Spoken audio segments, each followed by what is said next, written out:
development of the Falmouth Pier is a new area of economic activity made to provide employment and encourage production. But is this really true? Is this really what is happening? Of course not.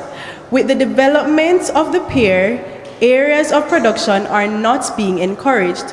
How can one be encouraging production when the ships that dock at the pier carry thousands of passengers, but merely few stay in Falmouth?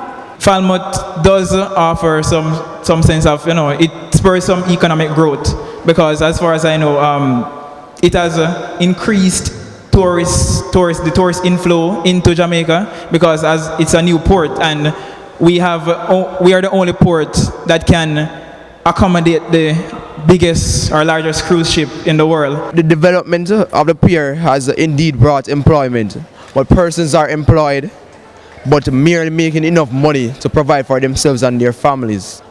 So in essence, the only true benefactors of the pier are those who are running the pier and those who own outlets on the pier. One thing I think should be excluded is the all-inclusive package. The common man, in quotations, doesn't really benefit in Falmouth.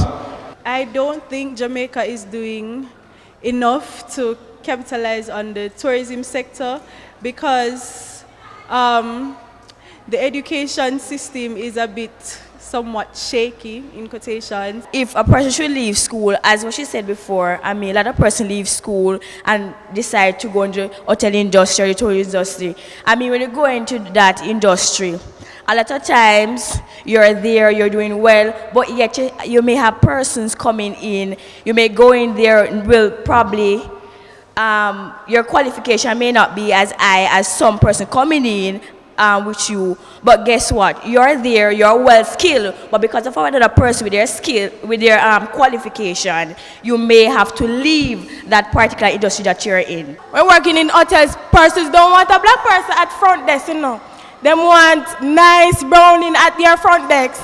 So they don't think that tourists should come to Jamaica and see a black person there. I think what we need to do is we need to free ourselves from mental slavery, because from in the slavery days when the whites dominated, enslaved the black people, it is like we're looking back at that and we're like, okay, we can't move up, we're there, we're here, and this is where we need to stay. We're not trying to elevate ourselves, we're just allowing them to, we're just allowing them to have control over us. So we need to just free ourselves from mental slavery.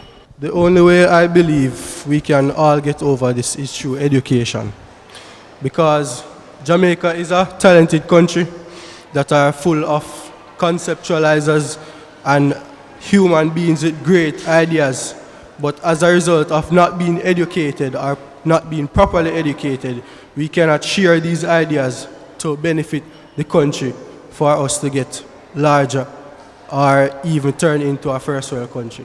We are not fighting against the idea of working in the tourism industry, but I personally don't want to go and build on another man's dream.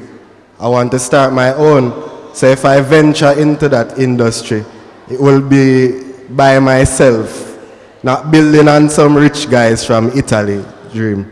For example, there's this Volkswagen advertisement. Have you seen it where they're talking patois?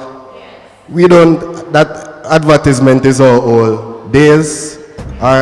We don't have an advertisement of anything here like that is even close to that popular.